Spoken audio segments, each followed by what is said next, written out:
요한일서 3장 말씀을 오늘은 특별히 메시지 성경으로 읽어드리겠습니다.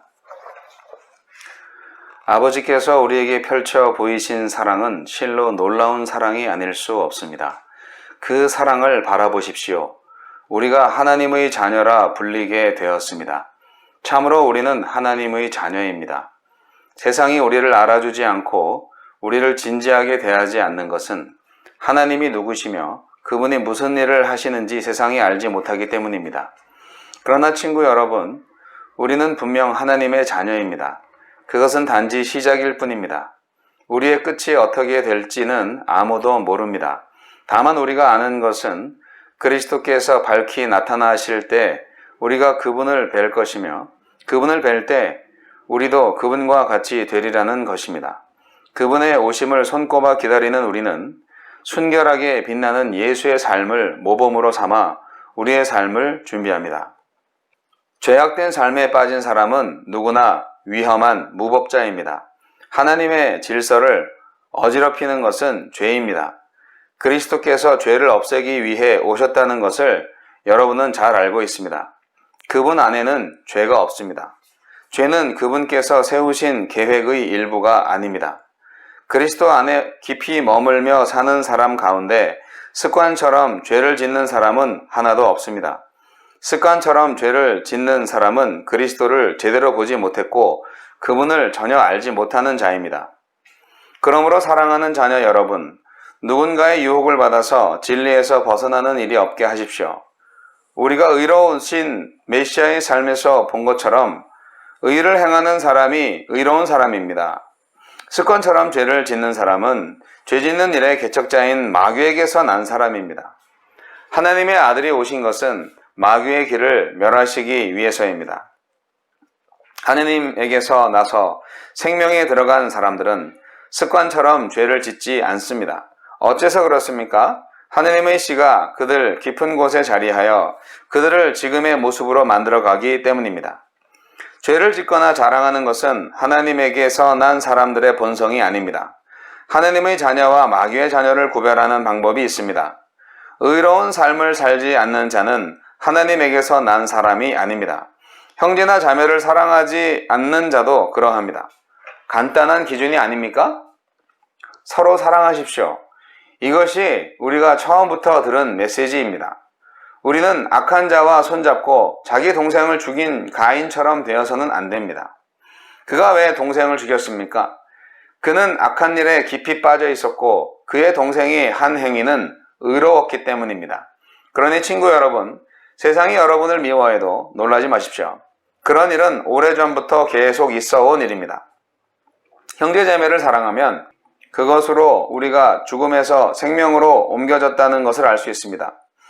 사랑하지 않는 사람은 죽은 사람과 같습니다. 형제나 자매를 미워하는 사람은 살인하는 자입니다. 영원한 생명과 살인이 서로 어울리지 않는다는 것을 여러분은 잘 알고 있습니다. 그리스도께서 우리를 위해 자기 목숨을 희생하신 것을 보고 우리는 사랑을 이해하고 경험하게 되었습니다. 그러므로 우리도 자기 자신만 위하는 것이 아니라 믿는 동료들을 위해 희생하며 살아야 합니다. 곤경에 처한 형제나 자매를 보고서 도울 방법이 있는 여러분이 그들을 냉대하고 아무것도 도와주지 않는다면 하나님의 사랑은 어찌 되겠습니까? 사라지고 말 것입니다. 여러분이 하나님의 사랑을 사라지게 한 것입니다. 사랑하는 자녀 여러분, 사랑에 대해 말만 하지 말고 참된 사랑을 실천하십시오. 그것만이 우리가 참되게 살고 있으며 실제로 하나님 안에 살고 있음을 알 수 있는 유일한 길입니다. 또한 그것은 스스로를 비판할 일이 생기더라도 그 힘겨운 자기 비판을 멈추게 하는 길이기도 합니다. 하나님은 우리의 근심하는 마음보다 크시며 우리 자신보다 우리를 더 잘 아시기 때문입니다. 친구 여러분, 그렇게 마음을 살핀 뒤에 더 이상 우리가 자책하거나 스스로를 정죄하지 않으면 우리는 하나님 앞에서 담대하고 자유롭게 됩니다. 손을 내밀어 우리가 구한 것을 받을 수 있습니다. 그것은 우리가 하나님의 말씀을 행하고 그분을 기쁘시게 해드리는 일을 하기 때문입니다. 다시 말씀드리지만 하나님의 계명은 이것입니다. 곧 하나님께서 친히 이름 지어주신 아들 예수 그리스도를 믿는 것입니다. 그리스도께서 우리에게 말씀하신 것은 처음 받은 계명대로 서로 사랑하라는 것입니다. 우리가 그리스도의 계명을 지키면 우리는 그분 안에서 충만히 살고 그분도 우리 안에 사십니다. 이렇게 우리는 그분이 주신 성령을 힘입어 그리스도께서 우리 안에 깊이 머무르고 계심을 경험합니다.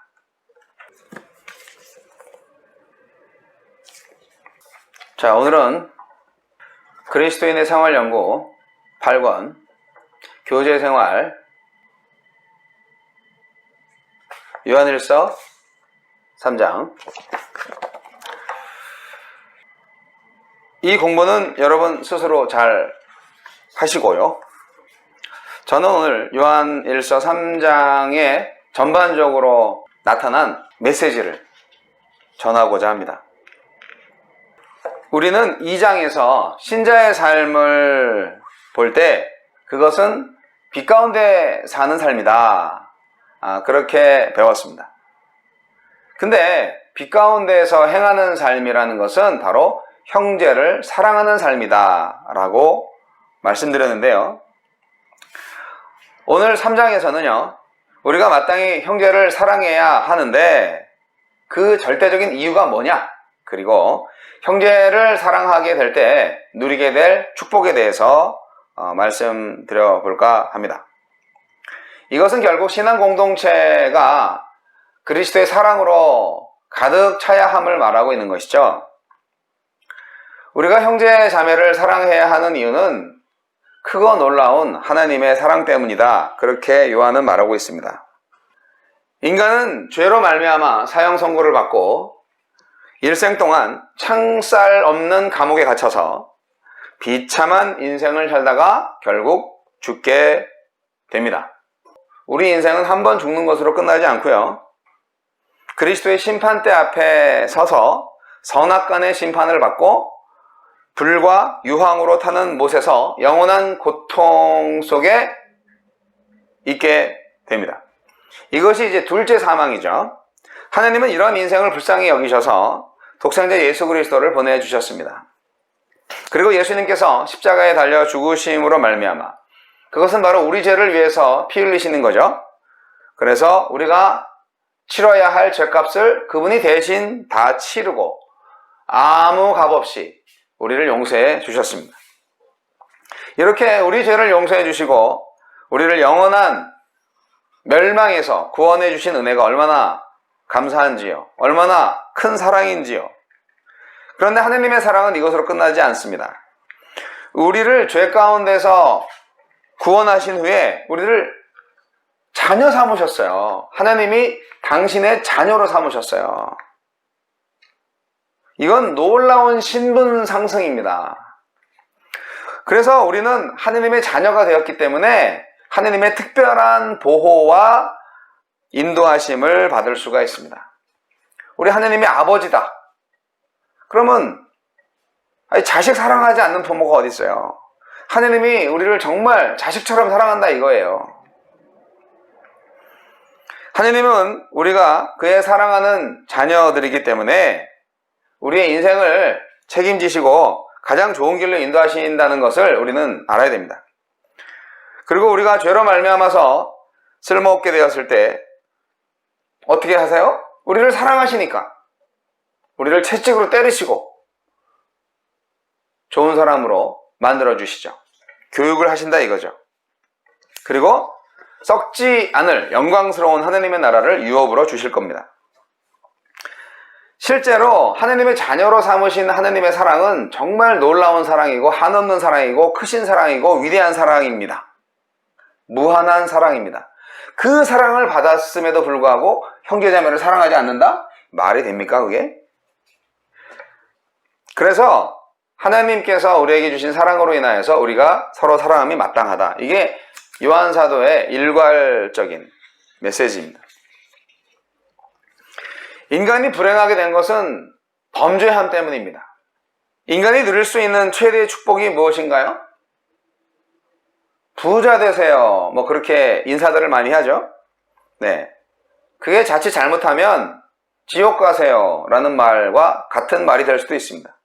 조심하셔야 되는데, 왜냐하면 무엇의 부자인가 하는 거죠. 어떤 부자인가 하는 거죠. 인간이 누릴 수 있는 최대의 축복은 원하는 대로 물질을 펑펑 써볼 수 있는 것이 아니라, 높은 지위에 앉아서 마음대로 권력을 휘둘러 보는 것이 아니라, 푸른 초원 위에 그림 같은 집을 짓고 사랑하는 님과 함께 한평생 살고 하는 게 아니라, 창조주 하나님과 깊은 교제를 나눌 수 있는 것이야말로 진정 인간이 누릴 수 있는 최대의 축복이요 행복입니다. 에덴 동산이 왜 에덴 동산이었겠어요? 단순히 일도 안 해도 되고 과일이 풍성하고 그런 행복한 동산이었기 때문에 하나님과 자유롭게 교제할 수 있었기 때문에 에덴 동산이었던 거예요. 아담은 하나님과 대화를 자유롭게 나눌 수가 있었어요. 우리가 에덴 동산에서 쫓겨난 것은 결국 하나님과의 교제가 단절되게 됐다는 것과 같아요. 하나님과의 관계가 단절되었기 때문에 우리가 에덴을 상실한 거죠. 그래서 에덴을 상실한 인간은 뭘 하든지 간에 행복을 누릴 수가 없어요. 그러나 하나님께서 독생자 예수 그리스도를 세상에 보내셔서 죄 가운데 구원하시고 하나님의 자녀로 삼아주셨습니다. 이제 우리는 하나님의 자녀가 되었기 때문에, 하나님과의 관계를 회복했기 때문에 하나님과의 영적 교제를 나눌 수가 있는 신분이 된 거죠. 그런데 아직은 우리가 지상에 살잖아요. 그러다 보니까 지상에서 얼마든지 하나님과 교제를 나눌 수 있지만, 지상에 있는 모든 유한적인 것과 더불어서 대립을 하거나 싸우거나 구별되어야 할 사명이 있는 거죠. 사랑하는 사람끼리 정말 얼굴 마주보고 그렇게 사는 거 행복이잖아요.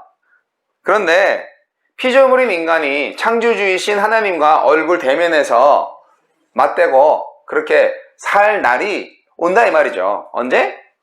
하나님의 나라가 완성됐을 때, 예수 그리스도가 재림하시고 새하늘과 새 땅이 펼쳐졌을 때. 그런데 우리는 지금도 약간 맛보기로 알 수가 있어요. 하나님을 볼 수가 있어요. 성령 충만한 가운데에서 영적인 교제를 말씀을 통해서 나눌 수가 있다 이거죠. 그래서 우리는 항상 그러한 영적인 하나님과의 교제를 나눌 수 있기 위해서 우리가 하나님처럼 거룩하여야 합니다. 죄를 범하지 말아야 하는 것이죠. 하나님은 그 열매로 사랑하는 것을 말씀하셨습니다. 우리는 진실한 사랑을 해야만 합니다. 사도 요한은 진실한 사랑이 무엇이고 진실한 사랑을 할 때 누리는 축복이 무엇인지 하반부에 말씀하고 있는데요. 형제들아, 세상이 너희를 미워하거든 이상히 여기지 말라. 이 말씀 어떻게 읽으세요? 여러분, 세상이 여러분을 미워합니까? 왜 기독교가 이렇게 세상으로부터 욕을 먹습니까? 글쎄요, 욕 먹을 짓을 했으니까 욕을 먹죠. 그런데 잘 하는데도 욕을 먹어요. 왜 그렇죠? 그것은 세상이 악하기 때문입니다. 신자의 무기는 돈도 명예도 권력도 매력도 아니고, 신자의 무기는 사랑입니다. 신자가 믿음으로 의롭게 살 때 세상 사람들은 한편으로 존경하면서 한편으로는 자신들의 불의가 드러나기 때문에 핍박을 하게 되어 있습니다. 세상 사람들이 믿는 우리를 미워하는 것은 어두움이 빛을 싫어하는 것과 같습니다. 그렇기 때문에 당연히 세상 사람들은 우리를 미워할 수밖에 없어요. 근데 세상 사람들이 악하게 사는데 우리를 안 미워해. 그러면 뭐죠? 우리도 지금 악하게 살고 있는 거예요. 간단하잖아요. 여러분, 우리가 형제를 정말 사랑하게 되면 사망에서 옮겨 생명으로 들어간 줄을 알게 된다고 요한은 말하고 있습니다.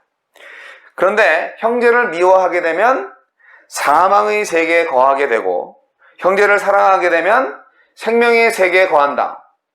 이 말씀 느껴지세요? 실제로? 사망의 세계는 허무의 세계고 고통과 슬픔과 절망의 세계입니다. 그러나 생명의 세계는 기쁨과 희망과 빛의 세계입니다. 이렇게 하나님의 사랑이 있는 곳에 하나님의 생명이 있고, 미움과 시기와 질투와 증오심과 복수심이 있는 곳에는 죽음이 있습니다.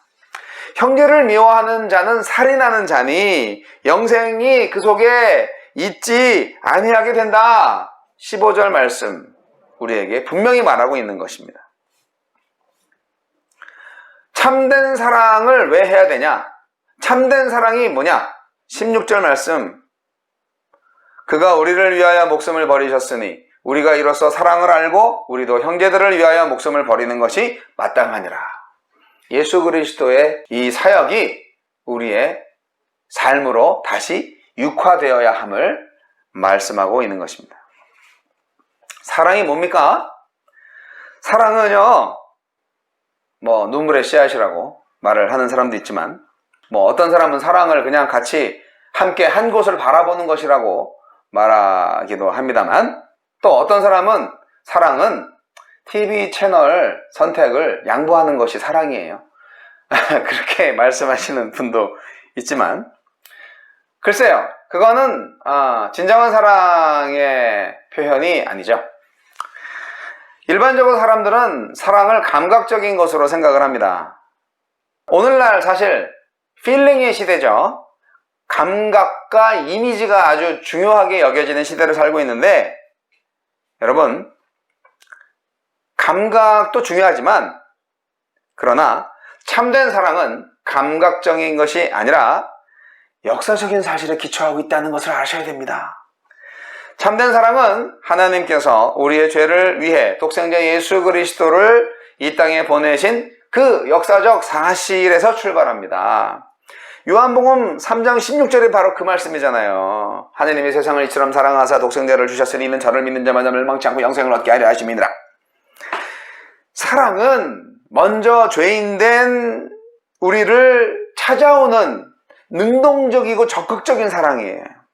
그리고 자신을 온전히 희생하는 사랑이에요. 그리고 무조건적으로 죄인을 용서해 주시는 사랑이에요. 이 사랑이 진짜 사랑이에요. 과거에 우리는 참된 사랑이 뭔지 몰랐어요. 하지만 오늘 우리는 압니다. 예수 그리스도의 희생적 사랑을 통해서. 그게 진짜 사랑입니다. 예수 그리스도의 십자가가 진짜 사랑이에요. 속지 마세요. 이 세상에 가짜 사랑이 너무나 많아요. 내 편 들어주는 거, 그게 사랑이라고 착각하지 마세요. 사랑은 하나님의 본성이고요. 하나님으로부터 오는 것입니다. 그리고 그 사랑은 의와 진리를 함께합니다. 17절, 18절에 사랑이라는 것이 형제를 위해서 목숨을 버린다, 이렇게 말을 하고 있어서 너무 거창하다, 순교해야 되는 것만 사랑이냐, 그렇게 이해하실 수 있는데 그게 아니고요. 그냥 구체적이고 실제적인 거를 말하고 있는 것입니다. 누가 이 세상 재물을 가지고 형제의 궁핍함을 보고도 도와주지 않으면 하느님의 사랑이 그 속에 있을 수 있냐? 아주 그냥 쉽게 요한은 말하고 있는 거죠. 진실함이란 말은 거짓과 대조되는 말이잖아요. 진실함이란 거짓이 없는 순수한 사랑을 의미합니다. 이것은 실천하더라도 실천하는 동기가 잘못될 수 있음을 말해주는 것인데요. 자선사업을 하더라도요, 순수하게 형제를 도와주고자 하는 그런 마음보다 자기 이름을 드러내거나 어떤 다른 유익을 위해서 하는 그런 것이 된다면 그건 사랑이 아니잖아요. 그런 거를 경계하는 거예요. 그래서 사랑이란 말과 혀로만 하는 것이 아니라 행함과 진실함으로 해야 된다. 진실함으로 해야 된다. 진실함으로 해야 된다는 것입니다. 사랑이란 재물을 가지고 도움을 필요로 하는 사람들한테 나눠주고 베풀고 섬기는 것이 바로 사랑임을 알 수가 있습니다. 인간의 행복은 소유에 있는 것이 아니라 베푸는 것에 있다. 태고적 진리 아니겠습니까? 여러분, 누가 그런 말을 했죠? 돈이 매력적일 수는 있지만 한 번에 두 켤레의 신발을 신을 수는 없잖아요? 이것은 어떻게 보면 분명히 나누고 베푸는 삶이야말로 참된 행복을 준다 하는 것을 우리에게 전달해 줍니다. 사람들은 많이 있어야 나누고 베푸는 삶을 살 수 있지 않겠냐고 그렇게 말씀을 하시는데요. 결코 그렇지 않습니다. 나누고 베푸는 삶은 그 마음에 사랑이 있다면 없는 가운데에서도 얼마든지 베풀고 나눌 수 있습니다. 콩 한 쪽이라도 나눠 먹으면 행복이 옵니다. 라면 하나라도 끓여서 함께 먹으면 행복합니다. 문제는 소유에 있는 것이 아니라 사랑에 있어요. 사랑이 없으면 아무리 많은 물질이 있어도 남에게 베풀 수 없지만, 사랑이 있으면 아무리 적은 물질이라도 나누고 베푸는 삶을 살 수가 있습니다. 이것이 사랑의 마력이라고나 할까요? 잠언서 11장 24절 25절에는 이런 말씀이 있습니다. 흩어 구제하여도 더욱 부하게 되는 일이 있나니 과도히 아껴도 가난하게 될 뿐 아니라 구제를 좋아하는 자는 풍족하여질 것이요 남을 윤택하게 하는 자는 윤택하여지리라. 우리가 행함과 진실함으로 형제를 사랑하게 될 때 진리에 속한 줄을 알게 되고 또 우리 마음을 주 앞에서 굳세게 할 수 있다. 요한사도는 말씀하고 있는데요. 우리가 사실 아무리 진실되게 형제를 사랑하기에 힘쓴다고 해도 도와줄 사람이 너무 많으면요, 잘 도와주지 못할 수 있어요. 그래서 양심의 가책을 느낄 때가 있는데요. 그래서 우리 마음보다 크시고 모든 것을 아신다 하는 사실로 인하여서 우리가 위로를 받을 수 있다는 말씀입니다. 굳세게 한다는 말이 바로 그런 말이에요. 여러분, 우리가 형제를 사랑하면 하느님 앞에 담대할 수 있습니다. 우리가 담대하게 하느님 앞에 나아갈 수 있습니다. 그리고 기도의 응답을 받을 수가 있고 그리스도와 연합한 삶을 살게 될 것입니다. 형제를 사랑하십니까? 형제 자매를 사랑하십니까? 사랑하세요. 사랑만이 행복의 길입니다. 참된 사랑은 하나님께로부터 옵니다. 참된 사랑은 형제를 살리고 자신도 참된 행복을 누리고 더 나아가서 공동체를 살립니다. 우리가 행함과 진실함으로 형제를 사랑함으로 사랑의 공동체를 이루게 되고요. 사랑의 공동체를 통해서 이 땅 위에 하나님의 나라가 건설될 것입니다. 그것이 바로 교회가 나아갈 길이죠. 오늘도 하나님의 사랑과 함께 평안한 밤 되시기 바랍니다.